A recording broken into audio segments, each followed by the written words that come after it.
우리가 계속해서 이제 올 한 해 우리가 꿈꾸는 교회 생활, 더불어서 하나님께서 우리에게 바라시는 교회 생활에 대한 말씀을 함께 나누고 있습니다.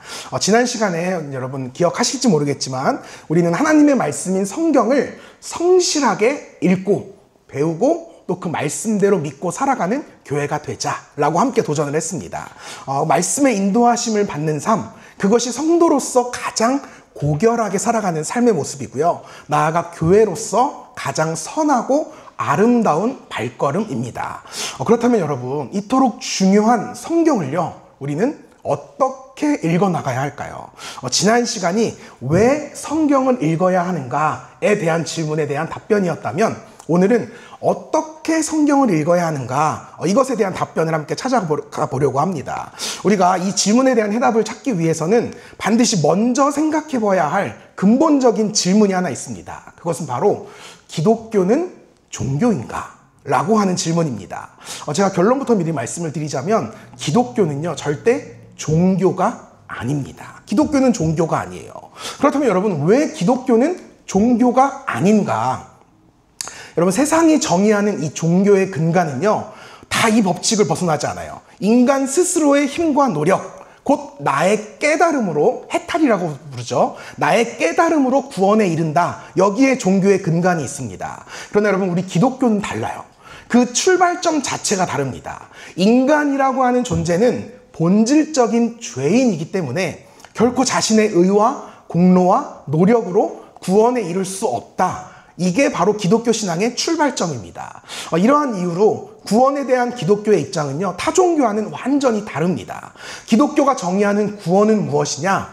전적인 하나님의 은혜로만 가능합니다. 인간이라고 하는 존재는요, 감히 스스로의 힘으로 구원에 이를 수 없는 존재예요.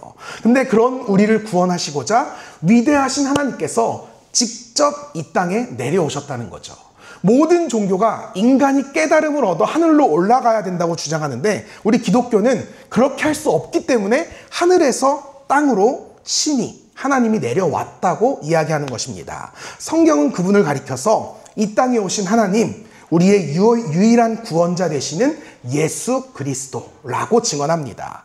바로 그 예수님께서 이 땅에 오셔서 하신 일이 무엇이냐? 내가 받아야 할, 우리가 받아야 할 죽음의 형벌을 대신 받으신 일입니다. 바로 십자가 위에서 말입니다. 그분께서 우리의 모든 죄를, 나의 죄를 대신해서 십자가에 달려 고통당하셨고 죽임당하셨습니다. 예수님의 십자가 은혜로 우리의 모든 죄가 용서를 받게 되었어요. 바로 이 사실을 내가 믿을 때 비로소 우리는 예수 그리스도를 믿음으로 말미암는 구원을 얻게 되는 것입니다. 그래서 사도행전은 이렇게 분명히 고백해요. 이르되 주 예수를 믿으라. 그리하면 너와 내 집이 구원을 받으리라 하고. 아멘. 사랑하는 성도 여러분, 이것이 바로 우리 기독교의 영원히 변치 않는 신앙 고백입니다. 그리고 이 모든 말씀의 근거가 어디에 있느냐? 성경에 있습니다. 성경 속에 구원에 대한 모든 지혜가 다 담겨 있어요. 그리고 그 모든 지혜의 종착점이 어디이냐? 예수님이십니다. 성경의 모든 말씀이 가리키고 증거하는 메시아, 곧 구원자는 오직 한 분, 예수 그리스도라는 것입니다. 여러분, 이처럼 성경의 지향점은요, 그 끝이 매우 뾰족하고 명확합니다.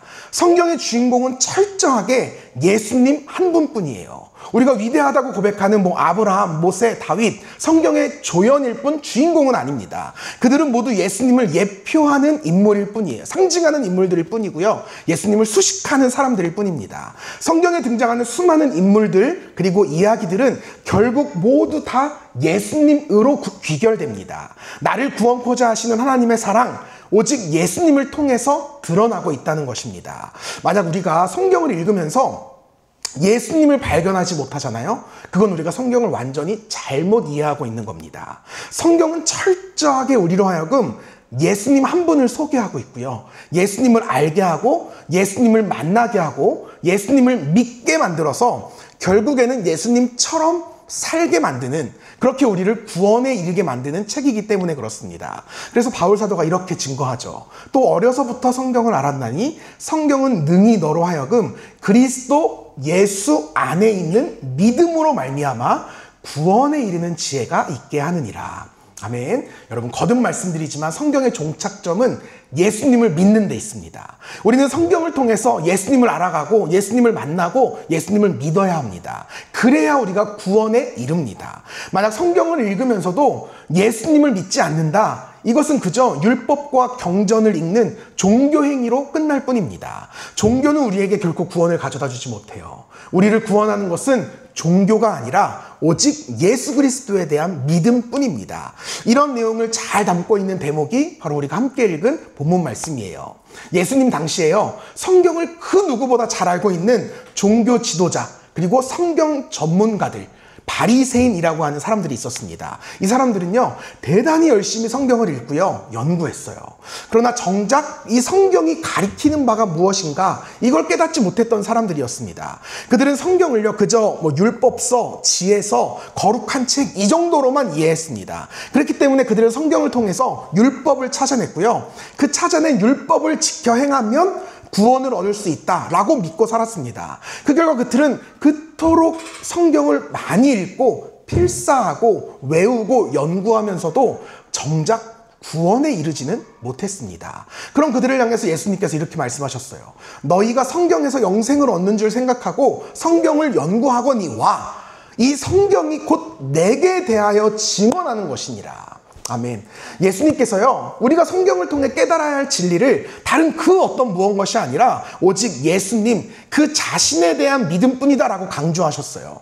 우리가 아무리 성경을 열심히 읽고 또 읽고 심지어 통째로 외운다 할지라도 그 안에서 우리가 예수님이라는 진리를 발견하지 못하면 모든 것이 다 허사에 불과하다는 겁니다. 오늘날에 우리가 잘 알고 있는 신천지, 하나님의 교회, JMS, 통일교 이런 이단들, 사이비들 다 똑같아요. 그들은 우리보다 더 열심히 성경을 읽어요. 성경을 달달 외웁니다. 그리고 열심히 공부해서요, 제법 그럴듯한 해석과 이 비유들을 우리에게 이야기합니다. 그러나 사실 그들의 성경 묵상에는 한 가지 큰 문제가 있는데, 그게 무엇이냐? 그들의 묵상에는 예수님이 없다는 거예요. 성경이 가리키는 구원자가 예수님이 아니라 자신들의 교주라고 믿기 때문에 이게 문제가 생기는 겁니다. 여러분, 성경의 종착점은요, 반드시 예수님이어야 돼요. 예수님으로 귀결되어야 하는데 그들의 독책지가 다르다는 거예요. 사람으로 끝나는 겁니다. 그러니 그 끝이 심판과 멸망으로 귀결되는 거죠. 예수가 없으니 구원도 없는 겁니다. 끝이 다른 것, 다를 이 끝단. 그래서 이게 이단이고요, 사이비입니다.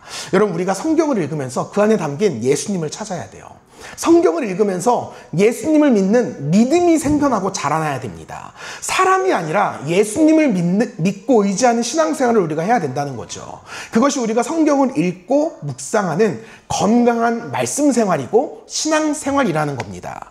한때 그 미국의 한 교회 학교에서 아이들에게 성경을 가르치는 영상이 굉장히 화제가 되었던 적이 있거든요. 한 10년 전쯤에 나온 영상인데요. 유튜브에 Jesus Throughout the Bible이라고 하는 영상이 있어요. 각 성경마다 예수님이 어떻게 묘사되고 있는가, 이걸 한마디씩으로 정리해서 암송을 시키거든요. 그래서 이걸 암송해야 청소년부로 올라갈 수 있대요. 근데 굉장히 화제가 됐었어요. 근데 제가 이제 내용을 간단하게만 말씀드리면 막 이렇게 설명이 돼 있어요. 창세기, 예수 그리스도는 생명. 출애굽기, 예수 그리스도는 유월절 어린 양. 레위기, 예수 그리스도는 우리의 대제사장. 넘어가서 아가, 예수 그리스도는 우리의 사랑스러운 신랑. 또 넘어가서 학계, 예수 그리스도는 잃어버린 유산을 회복하는 자. 마지막 요한계시록까지 오면 예수 그리스도는 다시 오실 왕. 이처럼 우리가 성경을 예수님의 관점으로 바라보는 신앙이 우리에게 대단히 중요하다는 겁니다. 이 말은 곧 우리가 성경을 읽을 때, 바라볼 때 하나의 분명한 관점, 곧 예수 그리스도라고 하는 필터링을 통해서 바라봐야 한다라는 말과도 같아요. 여러분, 성경이요, 총 66권의 낫권으로 구분된 그런 서로 다른 이야기들의 모음집이거든요. 근데 놀랍게도 그 모든 성경을 관통하는 단 하나의 주제가 존재하는데 그게 바로 예수 그리스도라는 거예요. 창세기부터 요한계시록에 이르기까지 성경은 철저하게 예수님 한 분만을 증거하는 책입니다.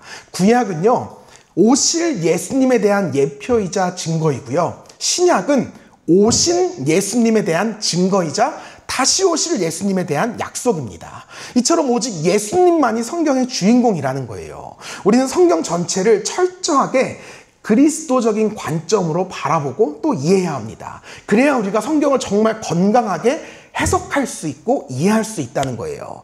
그래서 이 말씀을 준비하면서 저에게 이런 생각이 들었어요. 앞으로 우리 교회가 이제 계속해서 꿈다방 금요 기도회를 진행하고 있잖아요. 근데 앞으로 우리 교회가 이 매주 꿈다방 금요 기도회를 통해서 이 그리스도 중심의 성경 읽기에 도전해 봐야겠다. 한번 시도해 봐야겠다. 우리가 지금 계속해서 그 전교인 성경 일독을 통해서 매일매일 성경을 읽고 있잖아요. 여러분들이 한 주간 읽으신 말씀을요, 제가 이제 매주 금요일마다 과연 이 말씀들이 어떻게 예수님을 가리키고 있는가, 어떻게 예수님을 증언하고 있는가, 이걸 좀 자세하게 풀어드리려고 합니다. 혹 이제 여러분 가운데 집이 멀거나 뭐 퇴근이 늦거나 여러 가지 이유로 꿈다방에 오시기 어려운 이유들이 늘 있으시잖아요. 그런 분들을 위해서는 영상으로 이렇게 찍어서 좀 올려드리려고 해요. 그러니까 너무 아쉬워할 필요가 없습니다. 빠져나갈 구멍이 없다는 말입니다. 성경을 여러분들이 잘 이해하는 것이 너무나 중요한 일이기 때문에 이걸 우리가 시간도 들이고 노력도 들여서 함께 참여하자는 겁니다. 많은 분들이요, 성경을 굉장히 어려운 책이다 이렇게 이야기해요. 내용도 너무 방대하고 용어도 어렵고 무엇보다 읽어도 무슨 말을 하는지 이해할 수가 없다 이렇게 이야기합니다. 여러분 이제 다 아시다시피 이제 제가 그 박사학위를 취득하기 위해서 열심히 그 학생 때도 안 흘리던 코피까지 흘려가면서 열심히 공부하고 있잖아요. 이게 나이 들어서 죄송합니다. 나이 들어서 공부를 하면서 힘든 점이 되게 많은데요. 그 중에서 가장 힘든 일을 찾자면 이게 모든 과목마다 매주마다 그 전공서적 한 권씩을 읽고 페이퍼를 써서 제출해야 되거든요. 그러니까 적어도 3, 4과목을 드니까 이게 무조건 3, 4권의 책을 읽고 써서 내는 거예요. 그러니까 한 학기를 따져보니까 지난 학기 보니까 한 50권 정도 읽고 쓰고를 매주 반복하는 거예요. 근데 문제가 뭐냐면 읽는 건 좋은데요. 대부분의 책들이 뭔 소리인 줄 모르겠어요. 진짜 당최 이해가 안 갑니다. 그러니까 약간 이런 표현이 그렇지만 그 좀 철학자들이요, 약간 정신적으로 문제가 좀 있는 사람들인 것 같아요. 이게 같은 말을 써도 굳이 어렵고 이렇게 쓸 필요가 있나 하는 생각이 좀 들거든요. 그래서 제가요, 그 매주 교수님한테요, 책이 너무 어려워요 막 징징대거든요. 그러면요 늘 이렇게 이야기를 하세요. 아무런 생각 없이, 아무런 관점 없이 그냥 읽으려고 그러니까 이게 어려운 거라는 거예요. 하나의 포인트 혹은 중심 단어를 하나 딱 정해놓고 책을 읽어보라는 거죠. 그러면서 뭐 단어 하나 혹은 문장 하나를 툭 이렇게 던져주세요. 다시 읽어보세요. 그러면 신기한 게 또 집에 와서 그 단어를 중심으로 읽잖아요. 그럼 또 쭉 이게 읽혀갑니다. 여러분 마찬가지예요. 우리에게 성경이 그렇게 어려운 책이다라고 여겨지는 이유는 우리가 성경을 읽을 때 아무런 관점도 없이 봐서 어려운 거예요. 뭘 말하고자 하는지 뭐 주제나 개요를 파악하지 못한 채 그냥 디립다 무턱대고 읽으라라고 하니 당연히 성경이 어려울 수밖에 없는 겁니다. 여러분 우리가 아무리 어려운 책이나 논문을 읽어도요, 그 주제, 기록 목적을 명확하게 알면 그때부터 책의 내용이 조금씩 눈에 들어오거든요. 이 책의 저자가 결국은 뭘 말하고자 하는지를 이미 알고 시작하기 때문에 그렇습니다. 성경도 마찬가지예요. 우리가 하나님께서 이 성경을 통해 우리에게 무엇을 말씀하시고자 하시는가, 어떤 주제, 어떤 목적을 가지고 이 성경을 쓰셨는가, 이걸 파악하고 성경을 보잖아요. 그때부터 성경이 조금은 쉽게 읽혀지기 시작한다는 거죠. 그래서 이 시간에는요, 이 성경의 주제와 관점에 대한 이야기를 잠시 설명드리려고 합니다. 아마 그 지난 그 두란두란 우리 수료하신 분들은 이미 아실 거예요. 제가 그 8주 동안 매주 들들 볶으면서 외워라 강조했거든요. 그리고 외워야 수료를 했어요. 아마 여러분들도 이제 이해하시게 될 텐데 설명을 한번 잘 들어보시고요. 성경 이렇게 읽는 거구나 라고 머릿속에 좀 다 저장하시면 좋을 것 같아요. 그러니까 여러분들의 이해를 돕기 위해서 그 자료 화면을 좀 준비했거든요. 보시면서 설명을 좀 잘 따라오시면 좋겠어요. 태초에 하나님이 계셨어요. 이거 여기까지는 알죠? 태초에 하나님이 계셨어요. 그리고 하나님께서요, 세상을 창조하셨습니다. 근데 이 세상에 유일한 법칙 하나가 있었어요. 하나님이 세우신 법칙 하나가 있었는데 이 세상의 주인은 오직 하나님이시다 라고 하는 법칙이었어요. 그러니까 이 원칙이 깨지지 않는 한 이 세계에 존재하는 모든 피조물들은 다 하나님이 부여하신 자유 속에서 다함없는 기쁨과 행복을 누리며 살아갈 수가 있었습니다. 그리고 이윽고요, 하나님께서는 자신이 다스리시는 이 세상에 자신의 동역자로서 인간을 창조하셨습니다. 인간은 하나님을 닮은 인격과 의지를 가지고 이 땅을 직접 통치하고 다스릴 수 있는 존재였어요. 하지만 딱 하나 반드시 기억해야 될 사실은 이 세상의 진짜 주인은 하나님이시다. 내가 지배하는 것 같지만, 내가 다스리는 것 같지만 아니다. 눈에 보이지 않는 하나님이 진짜 주인이시다. 이 진리를 기억하며 살아가야 했습니다. 근데 문제가 생기고 맙니다. 인간에게 죄가 틈탄 거예요. 죄가 틈탔어요. 인간들은 왕 되신 하나님을 떠나가서 스스로 이 세상의 주인이 되고자 했습니다. 내 삶의 주인을 하나님에게서 나 자신으로 이렇게 바꿔오는 것, 이것을 성경은 죄라고 정의 내리고 있어요. 그렇게 인간은 스스로 죄인이 되었고요. 결국 그 죄의 결과가 무엇이었느냐? 죽음과 멸망이라는 심판을 피해갈 수가 없게 되었습니다. 하나님과 함께 영원히 살아가는 존재에서 영원히 죽을 수밖에 없는 존재로 전락해버렸다는 거예요. 그러한 인생들을 바라보시면서 하나님은 너무너무 가슴이 아프셨죠. 비록 자신을 떠나간 죄인이었지만 그럼에도 자신의 자녀된 인간들을 다시 구원해서 그들에게 영원한 생명과 행복의 삶을 회복시켜 주시고 싶었던 것이 하나님의 마음이었습니다. 그래서 하나님께서요, 인간의 역사 속에 직접 개입하시기로 결단하세요.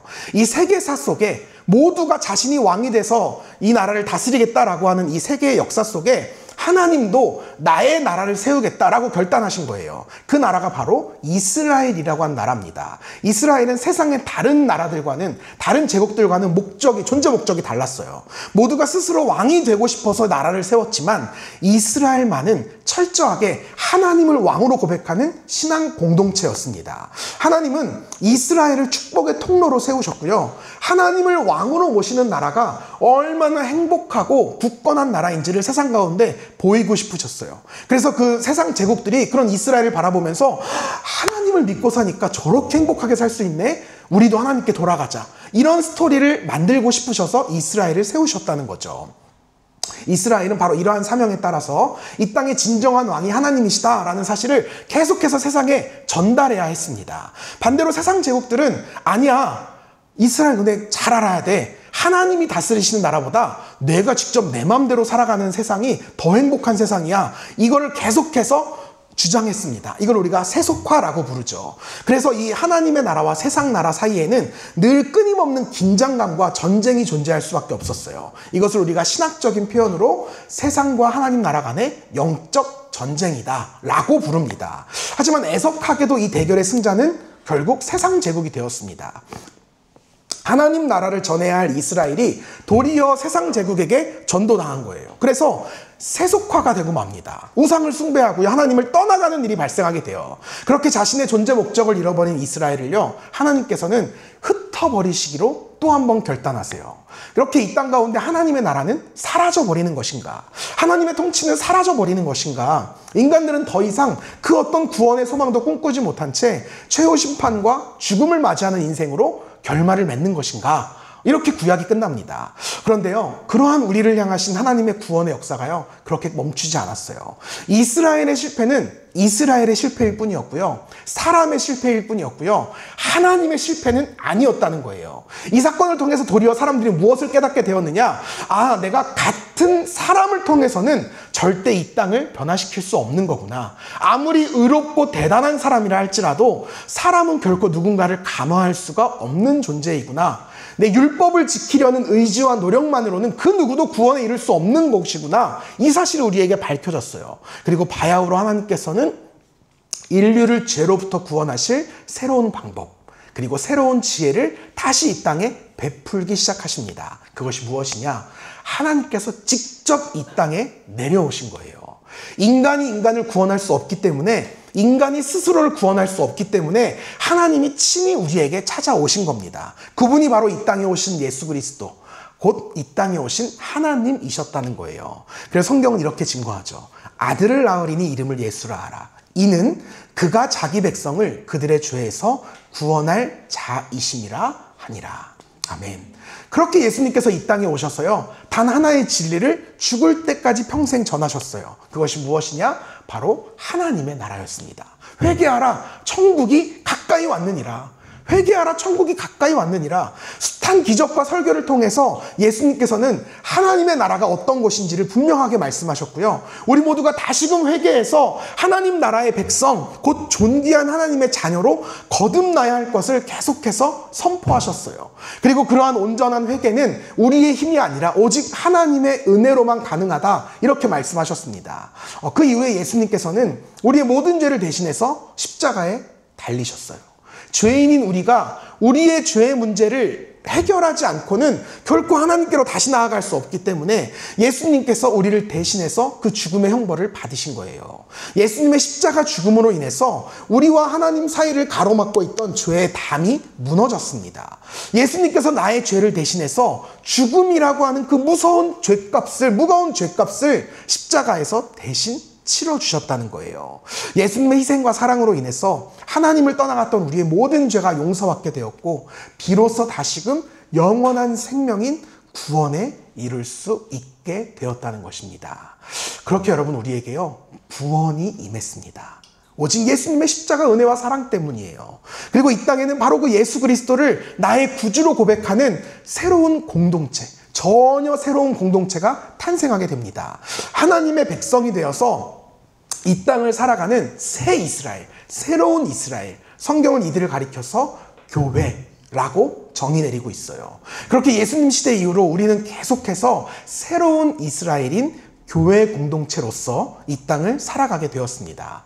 그렇기 때문에 새 이스라엘인 우리 역시도 과거 그 이스라엘이 마주했던 세상의 거센 도전에 동일하게 직면하게 됩니다. 오늘을 살아가는 우리 역시도 세상 제국과의 끊임없는 영적 전쟁을 거듭하게 돼요. 우리를 세속화시키고 타락시키려는 세상의 끝없는 도전 앞에 우리는 오직 예수님만이 이 땅의 진정한 왕이자 구원자시라는 진리와 복음을 전파하며 살아가야 된다는 거죠. 이것을 우리가 전도와 선교라고 부르는 것입니다.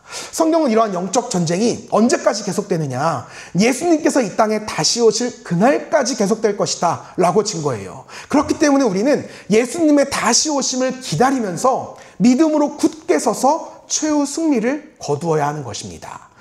여기까지가 창세기부터 요한계시록에 이르기까지 성경이 우리에게 전하고자 하는 내용의 전부입니다. 여러분이 이것만 아시면 성경을 읽는 눈이 새로워지고 훨씬 쉬워집니다. 실패하고 범죄한 우리를 끝까지 구원코자 하시는 하나님의 신실하신 은혜, 그리하여 스스로 인간의 몸을 입고 이 땅에 내려오신 하나님 예수 그리스도, 바로 그분을 통해서 하나님의 사랑이 이 땅에 드러났습니다. 성경의 모든 메시지는 바로 이러한 고백 속에서 결국 하나의 도전으로 결론을 맺어요. 성경이 우리에게 무엇을 도전하느냐? 그대는 이제 성경이 가리키고 증거하는 유일한 구원자이신 예수 그리스도를 믿고 구원에 이르겠는가? 이 질문으로 성경은 끝을 맺습니다. 우리의 결단을 도전하는 거죠. 사랑하는 여러분, 이제는 우리가 이러한 성경의 도전 앞에 대답할 차례입니다. 여러분은 앞으로 어떤 인생을 살아가고 싶으십니까?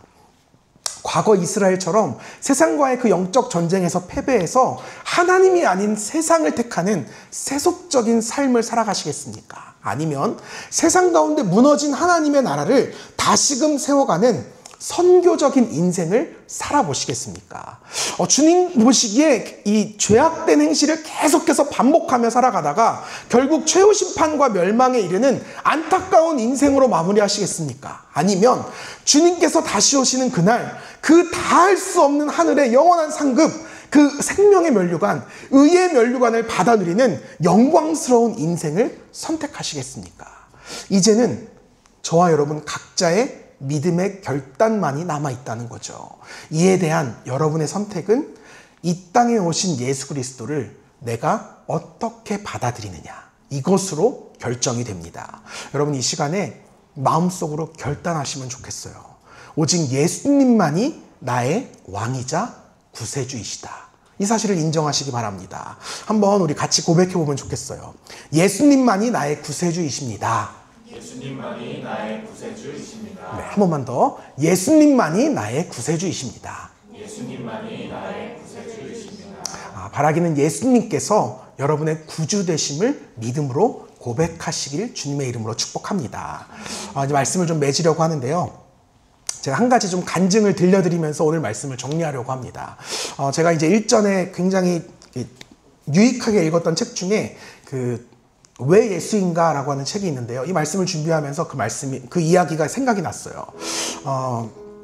이제껏 우리가 함께 나누었던 대로 성경을 통해서 예수님을 깨닫고 예수님을 만나고 예수님을 영접해서 현재는 목회자의 삶을 살아가고 있는 이 목사님의 간증이거든요. 조정민 목사님께서 쓰신 왜 예수인가? 라는 책에 보면요. 25년간 앵커로 또 MBC 사장으로 그렇게 앵커 출신의 조정민이라고 하는 사람이 어떻게 지금의 조정민 목사가 되었는가 이런 이야기가 잘 담겨 있어요. 제가 이제 지난 2023년도 대림절 설교하면서도 이 이야기를 한번 소개했던 적이 있는데요. 잘 들으시면 좋겠어요. 제가 그냥 책에 있는 내용을 그대로 읽어드릴게요. 이거는 목사님 버전이에요. 내 아내는 모태신앙입니다. 그러니까 목사님의 아내인 거죠. 내 아내는 모태신앙입니다. 나는 아내와 결혼하기 위해서 교회에 나가겠다고 동의했습니다. 그러나 막상 결혼하고 나서는 교회를 나가기는커녕 교회 이야기도 못 꺼내게 했습니다. 도리어 시어머니 따라서 절에 가라 이런 이야기 안 하는 것으로 만족하라고 강요했습니다. 그러다가 해외 특파원 근무를 시작하면서 아내가 교회 가는 것을 묵인해 주었습니다. 왜냐하면 아내가 주일마다 교회에 가면 나도 한결 편안한 마음으로 골프에 갈 수 있었기 때문입니다. 그렇게 특파원 생활을 마치고 다시 서울로 돌아오자 아내는 한술 더 떠서 새벽 기도까지 나가기 시작했습니다. 나는 아내의 그 모습을 보고 화가 나기도 하고 도대체 뭐 때문에 날마다 교회에 가는가 궁금하기도 했습니다. 어느 순간에는 진짜 교회에 가는 것이 맞나? 교회 간다 하고는 다른 데 가는 거 아닌가? 이런 의심이 들기도 했습니다. 어느 날 하루는 교회 옆에 있던 골프 연습장에 갔는데 하필이면 정기 휴일이었습니다. 집으로 갈까 하다가 아내가 정말 교회에 있는지 확인해 볼 생각에 그 교회에 들어갔습니다. 다행히도 아내는 교회 안에 있었습니다. 목사님의 설교가 끝나자 불이 꺼지면서 사람들이 각자 개인 기도를 하기 시작했습니다. 문제는 이때부터였습니다. 사람들이 난생 처음 들어보는 이상하고 희한한 말을 쏟아놓기 시작하는데 야, 이 사람들이 진짜 미쳤구나 싶었습니다. 내 아내가 이런 곳에 발을 들였다고 생각하니까 큰일이다 싶었습니다. 그렇게 먼저 집에 가서 아내를 기다리고 있다가 아내가 집에 돌아오기 무섭게 나는 아내를 향해서 어디 갈 데가 없어서 그런 이상한 데를 가느냐 라고 냅다 소리를 질렀습니다. 그런데 뜻밖에도 아내는 내가 호통을 치는데도 도리어 아무 대응을 하지 않았습니다. 이게 소리를 지르면 같이 소리를 되받아치는 이게 한판 붙어야 앞으로 교회 나가지 마! 여기까지 갈 수 있는데 아예 상대를 안 해줘 버리니까 그 말까지 갈 수가 없었습니다. 나는 이게 말로는 안 되겠다 싶어서 다음날부터 교회를 취재해 보기로 마음먹었습니다. 그때는 골프장도 있고 오로지 교회를 고발해야겠다라는 생각뿐이었습니다. 그렇게 교회를 취재하기 위해서 교회 가서 설교를 듣는데 깜짝 놀랐습니다. 목사님이 하는 말마다 죄다 옳은 말씀만 하는 겁니다. 나는 나도 모르게 고개를 끄덕이고 있었습니다. 그러다 사람들이 다 같이 노래를 부르기 시작했습니다. 너 예수께 조용히 나가 내 모든 짐 내려놓고 주 십자가 사랑을 믿어 내 죄사함을 너 받으라. 다시 하시면 됩니다. 이 찬양을 부르는데 나도 모르게 갑자기 눈물이 주르르 흘러내렸습니다. 깜짝 놀라서 눈물을 훔치는데 그때부터 본물 터지듯이 걷잡을 수 없이 눈물이 쏟아지기 시작했습니다. 반주 그냥 해주시면 돼요. 네. 놀랍게도 저 멀리서 그런 나를 바라보며 내 아내가 눈물 콧물을 쏟으며 감사 기도를 드리고 있었습니다. 나는 처음에는 일주일간 취재하기로 했었지만 더 이상 창피한 꼴을 보이고 싶지 않아서 그날로 자진 철수했습니다. 대신 나는 그날부로 성경을 읽기 시작했습니다. 교회의 실체를 알아내고야 말겠다라는 생각 때문이었습니다. 그렇게 읽기 시작한 성경을 어느덧 5번이나 읽었습니다. 근데도 이해가 잘 안 돼서 조금 더 쉽게 쓰여진 현대인의 성경을 사서 읽고 그것도 어려워서 어린이 성경을 사서 읽고 나중에는 영어 성경까지 한 번 더 사서 읽어보았습니다. 그러다 문득 내가 다시 한번 교회에 가봐야겠다라는 생각이 들었습니다. 성경만 봐서는 잘 모르겠고 목사님의 설교를 제대로 들어봐야 기독교의 실체를 알 것 같았기 때문입니다. 또 그때 갑자기 왜 내가 그렇게 눈물을 쏟았는가 그 눈물의 의미를 알고 싶기도 했습니다. 당시 나는 보통 새벽 1시 정도까지 일을 하고 일을 마치면 2, 3시까지 술을 마셨습니다. 그리고 잠깐 집에 들어갔다가 5시에 새벽 예배를 나갔습니다. 그랬더니 예배 중에 코피가 쏟아졌습니다. 그때 마침 목사님이 그런 나를 보고는 코피를 쏟으면서까지 예배에 온다고 일으켜 세워서 전교인 박수까지 쳐주었습니다. 그 바람에 얼굴이 다 팔려서 앞으로 교회를 안 나갈 수가 없게 되었습니다. 하는 수 없이 1년만 다녀보자 이렇게 마음을 먹었습니다. 그렇게 1년이 지난 다음 내가 내린 결론은 이랬습니다. 성경은 진리다. 성경은 진리다. 제가 무슨 강력한 영적 체험이 있었던 것도 아닙니다. 그런데도 성경은 진리이며 모든 인생의 답이 여기에 있다는 사실이 인정되고 믿어졌습니다. 이제껏 불교에 심취해 살아가던 나는 도리어 성경을 읽으면서 왜 불교를 통해서는 구원의 문제가 해결이 되지 않는지를 깨닫게 되었습니다. 불교뿐만 아니라 모든 종교가 마찬가지였습니다. 종교는 절대 삶의 문제들과 죽음 이유를 해결해 줄 수가 없었습니다. 그래서 예수님이 이 땅에 오신 것입니다. 성경이 답입니다. 여러분도 꼭 성경을 제대로 읽어보시기 바랍니다. 왜 예수인지를 반드시 깨닫게 될 것입니다. 사랑하는 성도 여러분, 여러분에게 도전하고 싶어요. 성경을 통해서 한 명의 인생이 변화되었습니다. 그러니까 우리도요, 성경을 한번 제대로 읽어보자는 거예요. 성경이 말하는 바가 무엇인가 우리도 분명하게 깨달아 보자는 겁니다. 너무 염려하지 마세요. 성경 읽는다고 다 목사 되는 건 아니에요. 여기 혹시 여러분 가운데 나도 성경 제대로 읽었다가 내 인생 다른 길로 가면 어떡하나 염려하시는 분이 있겠지만 하나님도 생각이 있으세요. 하나님도 아무나 부르시진 않아요. 그러니까 마음 편하게 읽으셔도 괜찮습니다. 우리가 성경을 읽는 이유와 목적은요, 딱 한 가지예요. 성경이 증거하는 유일하신 구원의 이름 예수 그리스도, 바로 그 예수 그리스도를 알고 믿기 위해서 우리가 성경을 읽어야 하는 겁니다. 여러분 도전합니다. 여러분 부디 성경을 읽으시고요, 깊이 한번 생각해 보세요. 묵상해 보시고 묵상하면서 예수님을 정말 만나시기를 축복합니다. 성경을 읽어가면서 예수님의 마음, 예수님의 생각, 예수님의 삶을 닮아가시기를 축복합니다. 그렇게 성경을 통해서 우리가 조금씩 더 크리스천으로 자라나는 겁니다. 한 번에 크리스천이 되는 게 아니에요. 점점 더 자라나는 거예요. 사랑하는 성도 여러분, 여러분 모두 그리스도께로 나오시길 주님의 이름으로 축복합니다.